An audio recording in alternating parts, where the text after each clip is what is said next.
অমিতাভ বচ্চন ও দিলীপ কুমারের চেয়ে বড় আর্টিস্ট এখন পর্যন্ত কেউ নেই। তাদের ছবি গল্পের কারণে ফ্লপ হয়েছে। আর শাকিব খান কেন? কোনো খানের ছবি গল্প ভালো না হলে মানুষ গ্রহণ করবে না। গল্প ভালো না হলে শাকিব খান কেন কোনো খানই ছবি চালাতে পারবে না।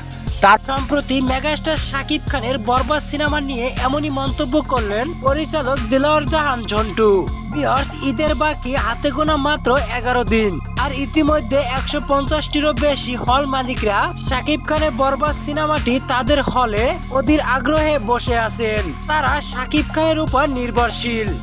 আর শাকিব খানের উপর নির্ভরশীল হওয়া মানে গল্প অ্যাকশন সবকিছু মিলিয়ে মেগাস্টার শাকিব খান নতুন কোন সিনেমায় চুক্তিবদ্ধ হন। হল মালিকরা গল্পের উপর নয়, তারা শাকিব খানের উপর নির্ভরশীল হয়ে থাকে। আর শাকিব খান মানে ক্যাশ মানি ফেরত পাওয়া, সেটা পরিচালক, প্রযোজক ও হল মালিকদের ক্ষেত্রেও।